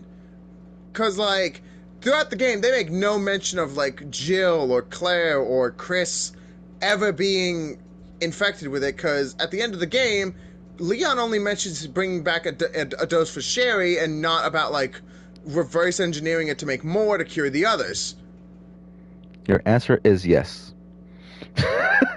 Like, these fuckers What? did not answer any of that because I'm just thinking. I'm looking back at the files I remembered. And I was like, yep, they just sort of like made this disease up. I mean, it's up to obviously up to them, like their lore. But I was just thinking to myself, like they did not really implement the parameters of that so well.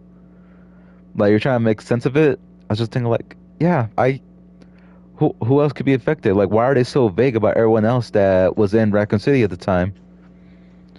But I guess we can assume that Jill most likely have it, unless it's only. Uh, oh, wait, no, yeah, the T virus. She had that. She got the Like, vaccine, she was one of but the few that was full-on infected with it. yeah. So she most likely got the disease. Fuck, who else? Maybe Carlos? Oh, fuck yeah, Carlos is dead. He's probably out of country and he's like, oh man, why am I feeling like shit lately? And this is just going off the idea that they are actually all infected. Yeah, yeah, because I'm just thinking about it. Because from what I remember, someone showing them, like, if you were to look at Hunk's body after you defeat him, his hand is Yeah, exposed, he's got the virus on his hand. yeah, so it's definitely affected anyone that was in Raccoon City. Thing is, what's the parameter? Like, what's the extent? Especially when like were the hills that far off away from Raccoon City? Like, even Chris needs to be vaccinated. Like, what's going on?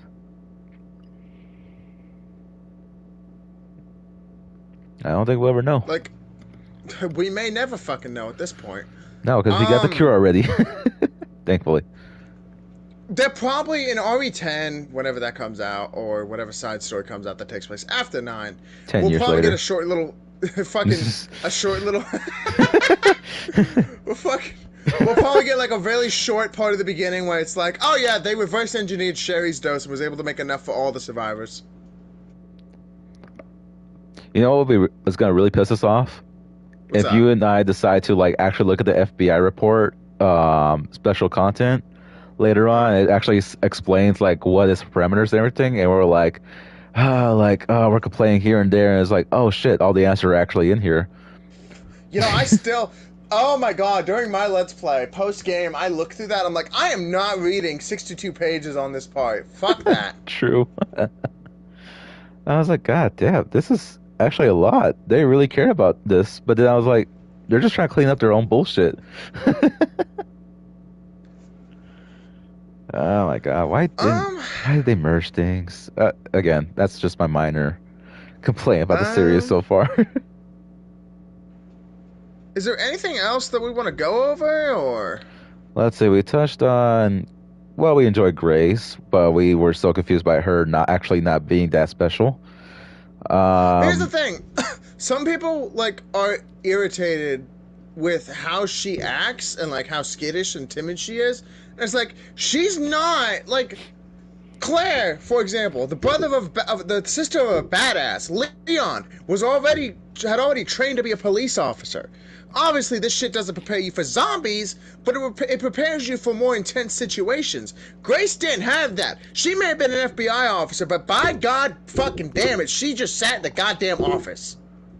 An analyst, no less. Like, yeah, she knows how to shoot. So she never got field training or field experience. So she is completely fucking allowed to be awkward about this shit. And let's not forget, she was sent to the fucking place where her mom was killed. That's fucking PTSD right there. No shit. And like, that's one thing I want to bring up. Fuck that boss of hers. That whole flashback was just a case of, oh, he's dead. Oh, she's dead. Yeah. That's it. Also, we know she has a Reddit thanks to the freaking Eagle Eye viewers. Fucking shit, you goddamn right. Also, I checked her account. She's only got one post. It's about the Dolby incident. Yeah. Excuse me, I am so sorry. Normally I save the gas for the Let's Plays, but goddamn. Got you by surprise. Fucking, okay, we'll talk about this off stream. We'll talk about this during Resident Evil 6. Okay. But, yeah, I have a funny story about that. Anyways, also, I don't know if this was added in an update. I'd have to go look at part 1 again, or part 2 to check. But now, when you fire the Requiem for the first time, Grace actually does react, and, like her hand basically went numb because she shakes it to get feeling back in it. That's true. I don't remember that being in the base game when it first released. Really? Like, it might have been. Fuck, I don't know. Yeah, she shook her hand when she shot for the first time. Oh, okay. Yeah. Oh, speaking of shots. That being said... sorry, continue. As much as I love Resident Evil 9, I didn't hit her vitals is such a fucking cop out. Well, no, actually, if you go back and do that, even if you aim for the heart, Leon actually shifts his aim upward so he doesn't hit it. Ah, I see. It's like he legitimately did not hit her vitals. Oh, okay. He's like, oh yeah, the bullets just got lodged in her skin. She's fine. Emily's fine. She just got knocked out just cuz. I thought it was a... It's gonna be really awkward when Emily starts growing up, though. She's like, hey, that's the man that shot me. No, she's gonna be like, damn, why do I look just like a Grace? Oh yeah, true, because at least she's the one that is cloned, huh? Yeah, those girls were all clones of Grace, I mean. Yeah. Trying to recreate the special one. True, true. Okay. Oh, go on. I completely forgot to... I kind of touched on this. I said I had a special name for the main villain, but I wanted to wait till the spoiler part to talk about it. Go on. During the cutscene in the hotel, or the inn or whatever, where he's like, you the special one, the chosen one, my first fucking words are, you look like a toad! Yeah, he did. He do look like a toad.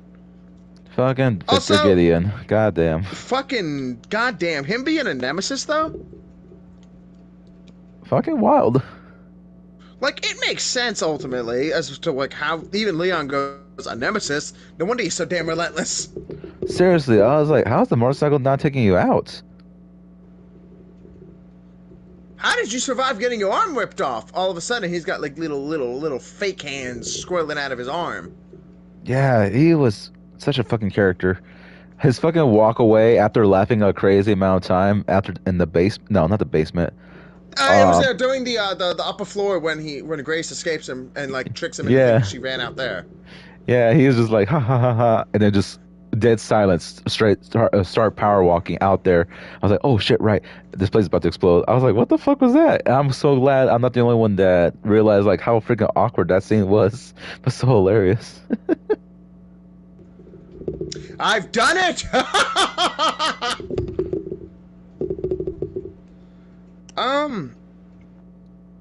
Honestly, I think we've pretty much gone over everything.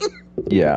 Other than my last note, Spencer, the way that they try to make him seem like he was innocent in the end, yes. But you know what? I tried looking through comments, seeing like how people feel about the whole Spencer rewrite thing, and like I told Zoomer here in Discord, I have a feeling like I just hope to God that they don't try to do like a whole rewrite of Spencer and Resident Evil 5 remake, because I feel like again that's a cop out for a writing moment that does not make sense, and that's gonna make me piss off a bit more about how they keep doing these remakes just to rewrite everything into like and incorporate it into the main timeline that they created a long ass time ago.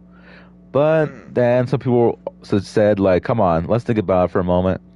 He's probably manipulating people, and he probably did like the whole she's a cure thing just as a way to flip off Wesker before dying or something like that. And so like, I could see that, especially when, okay, if I can't be a god, then no one else can. Hence, the cure being made. That and the fact that he actually hired Alyssa to show up to interview him. Because why the hell would a scientist would want to hire someone for an interview and it's to make themselves look better or try to make some kind of narrative pop up? And I was just like, shit, you know what? That makes sense. Something I kind of want to go over is the fact that I just kind of a pondering thing, really. It doesn't really have anything to do with 9, but it also does. Do you think Elpis would actually be able to reverse the effects of G-Virus? G-Virus. Birkin. Okay, Birkin. I'm not sure like, why. If it was injected during like stage 1, do you think it would revert him back to like perfectly normal human without any of the fatal injuries that led to him injecting himself in the first place? I think so. It could, at least in stage 1, because we don't know what stage exactly the Raccoon City virus was. All we know that it was just continuously killing off people until they started. We do know Leon was on the tail end of stage 1 at the beginning of the game. Yeah. Because then, in between, like sometime during the game, he gets to stage 2, and then towards the end, he's at the very end of stage 3. And that's when he was starting to get not moon swings. What the fuck? He was getting disoriented where he can't even shoot correctly. Yeah, and it's like, like it's a great gameplay mechanic to like make you kind of have to back away from the threat, but Yep. Make you feel desperate because holy shit. yeah.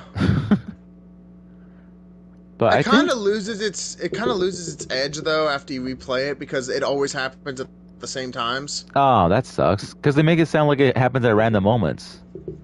Yeah, but as far as I could tell, just based on when I've played, it's happened at the same time. Ah. Wow. That I think I mentioned this before as well. Like the game doesn't even like doing its own mechanics or stuff like that or follow its own in-game rules. Yeah, you mentioned that. Like the liquors, like I'm not the one that made noise, yet somehow I'm the one that's getting targeted by something. I was just like, what the hell? So even if I go quiet over here, the corrosive, the acid, fucking god tier. That shit is the best weapon in the entire game. and the fact that Grace could know how to make it already so fast, with just because by the recipes, god damn. Again, she's an alchemist. She's a fucking Resident Evil alchemist right there. I believe I remember you saying, God, if her and Rebecca were in the same room, they'd be unstoppable. Something like that, yeah. Like she reminded me a lot of Rebecca, so I was like having a good time with that. Like, oh fuck yeah, Resident Evil Zero vibes right here. Oh man, like I think that's gonna about cover it for this podcast. I think so. We are about to reach a 2 hour mark, but I think we touched about everything. And like overall, I greatly enjoyed the game. I think it's great. Do I think it's the best Resident Evil? Probably not. Really? But it did a lot of things right. Enough that I don't consider it a bad game. Definitely definitely on the great scale, but yeah, definitely on the great scale. But not necessarily on the god tier scale, but definitely like even replaying it, even when you know everything, it's still a great experience. Yeah, I think okay, so I guess we do short bullet points. Gameplay, fucking fantastic, very fun. The facility, pacing, honestly done very well. Yeah, I could agree with that for sure. Facility map, very awesome. The fucking basement level, holy shit, why? Still great. The basement level was terror incarnate. Every time I play without infinite ammo, I stock up my Requiem ammo just for that section. Yep, that because playing on anything besides insanity, one shot will make her go away until the next scripted event. Yep. Raccoon City, at least the big scale. Oh, jeez, please let's not do open world next entry, please, for the love of God. It's not gonna work. Like honestly, it's not that bad. Like I said, it's not that bad the second time or third time through. You can get through it pretty quickly, but it's still just ugh. It's still a slog. You still gotta go to multiple places to like backtrack here and there for certain items, which is not fun. It's really not, especially when you already guys getting used to a singular path, like play style. No worries. Yeah. And again, Raccoon City, awesome to be back, but it's only in the iconic locations because again, the city's been blown apart. It's not gonna be fun exploring empty buildings unless it's kind of like looking so samey that you sort of wonder, like, if it wasn't for the map, the end game map, you'd be wondering like, wait, wasn't I here already a couple minutes ago? Exactly. Yeah, I actually had that happen to me a couple times, even with the map. Yeah, so that unfortunately was a downfall right there. I did not mind the Emily. Wait, no, that was not Emily. That was in that Chloe. part. Chloe. I did not mind the Chloe part, but Jesus Christ, it made me hate Umbrella so much because of how cruel they are to the children. Not only that, my entire speech vernacular during that section was nope, don't like this, hate everything about this. Oh yeah, for sure. Children are terrifying. Yeah, also they did not dig out some things that well when I realized, why do I have to like go see the children and then back out for the progress to continue? Like I got my neck snapped twice before I figured that out. that was a very strange moment. I was like, why? Why? Do you guys not think that's true? uh, oh man, but that's sort of a thing that I think we sort of like. That The we could. Ark was honestly a very good lab. I liked it as a lab. Yeah, honestly, like that was probably one of the best lab levels I ever played in a Resident Evil game, which And is especially crazy. like fighting the commander, Hunk. We know it's Hunk. Oh yeah. Like he was a really good wake up call where it's like, I hope you learned how to parry, because if not, you're fucked. Yeah, and the fact that even if you try to shoot him, yeah, good fucking luck. That dude Like will you close the have to distance parry and then fast. melee attack. It's the only way you can fight him. And unfortunately for him, I was pretty damn good at parrying at that point. I was not. I somehow beat him my second try. Oh damn. Yeah, so Well, okay, here's the thing. Like, I okay. was very bad at healing, so Uh-huh. I didn't have any healing items, and I went in there with low health, so I died that way. Luckily, sometimes after respawning, the game will take pity on you and put a med injector in your inventory. Oh snap. Wow. It took pity on me a lot. And what's crazy is that I'll say this is very interesting. Unless he died first, you wouldn't think that was Hunk, because first he didn't have his iconic helmet, and second, if you were to get killed by him, you would notice that he does his iconic neck snap with the wiggly fingers thing. But since I killed him on but since I killed him on the first try, I wouldn't have realized like that was Hunk. Now, sadly, I didn't die that way. I just died because he hit me with his hatchet, and I died. Damn. But the funny thing is, when I fought him the second time, it got to the cutscene where he like slashes that fucking tank or whatever, and the mist comes out. Oh yeah. And then immediately after, he fucking dies. So I was like, oh, I guess it's over. What? What the fuck? Like right after that cutscene, I hit him like one time, and then it cut to him like killing Kong. Oh, that's funny as hell. Meanwhile, I was like chasing his little ass. I was like, "Get back here, you little shit! What the hell? Where do you think you're going?" No shit. And he's doing the fucking Sonic run during it too. Yeah, I was like, "Why is he so fast?" Oh my god. But like, overall, Resident Evil 9 is a great experience, and you should play it just once at least to get to like see what happened canonically after the events of Resident Evil 8. Very true. I will say this though, even though I know we don't play Resident Evil for like the story, that like that's like not the. I know for some people it's not the main focus, but for me, since I've actually been able to able to keep up with like the stories throughout most of the games, I'm surprised like how good I'm picking up all the plot. But for me this time, I feel like the story was definitely on the weaker side, especially with how messy they made like the whole. Oh, we're trying to actually make this catch up. We're making this in the remake timeline. I'm like, all right, cool. You just sort of like out, not a gatekeep, but you're sort of like leaving out the OG fans, like with that type of way of writing stuff, especially Right. when, like, oh, we're facing the plant monster again. Like, all right, cool. I thought we killed it. Stuff like that.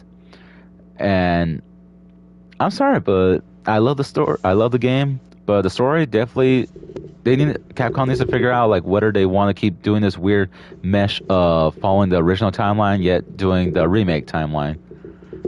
Like, get your head in the game, damn it. For me personally, I think something they could have improved on was not hyping us up for Xeno specifically as like this badass villain who's gonna be a pain in the ass to actually be, and then just have him be killed by the actual villain. Yeah. Like, if you're gonna do it that way, then just don't introduce that character whatsoever if you're not gonna use him, because then you're just gonna leave disappointment. Yeah, sorry. Now that being said, I am excited for the DLC that's coming out. Same, especially the Leon's Forbidden Romance DLC. I'm excited for that. I want to see what the hell happens there. That fucking director is so funny. I thought it was finding out about Leon's underlying back problems. I thought that's what the DLC was about. God, his hunchback. I feel so bad because I could relate. You can relate because you're old. There's a difference. Yeah, but like, dude, I'm 28, not 49. Damn, I thought you. No, dead ass. I thought you were in your 30s. No. He's 49. Yeah, I'm like, damn. I understand his grunts. He's grunting at every fucking thing he does. You're only 3 years older than me. What the fuck? Yeah. What the fuck? What? What the fuck? So, you know that guy, keep talking about him, the one who thought you were white. Okay. His birthday is Monday. And I was like, how old are you turning? He goes, 26. I go, damn! And, unfortunately, I don't like working with his brother very much because he's such a fucking drag. Sounds like it. Like, he'll constantly bring down the mood by, first off, using homophobic stuff. Don't like that. Oh, no. Like, one of his favorite responses is that's gay. And that's not necessarily homophobic in the sense, but it's in the context. And, like, for example, my sister is, not straight, for lack of a better word. She's pan. Oh, okay, got it. And so she likes both because of that, because, you know, pan is more of a personality thing. Right. And, her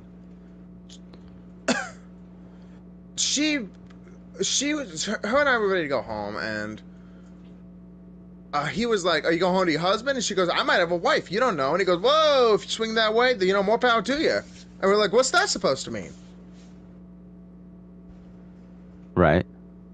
Because, like, he kind of said it in a way of, like, you know, I can't really imagine that. Uh-huh. And, like, he'll constantly start fights at work, and it's just like, dude, come on. He sounds like a whole ass problem. We'll talk about that more when we play Resident Evil 6, because I do have some other stuff that I don't want to say during stream. Yeah, especially when we're going to finish the episode. We got to eventually. At this point, we keep dragging it on by accident. All right. But thank you for having me on here. It was really a blast to sit here and talk with you for a couple hours about a game that we really enjoyed.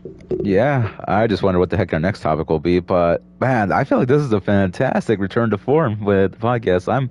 Our next topic, ladies and gentlemen, will be what happens when Leon finds the baby oil. Oh, God. Not the again. next game, Leon uncovers the truth behind the death of P. Diddy. That would be a very strange plot. I'm so sorry. I'm one wild son of a bitch. He's learned this. You guys are gonna learn this. That's true. Don't worry, folks. Like, yes. All right. But that being said, I'm also, like, very helpful about certain stuff. True. All right, my friend. Say your plugs, or I don't know what people can watch you on. Yeah. Well, right now I only have a YouTube. I do have a Twitch, but I don't really stream on it too much.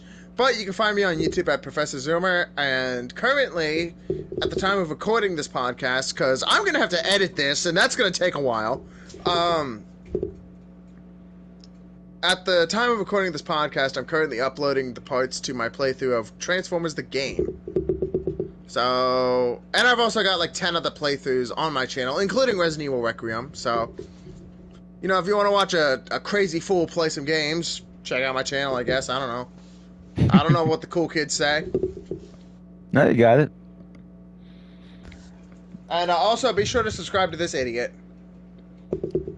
Why are you telling yourself in third person? Excuse me? Yeah, that's right. I got my quips too.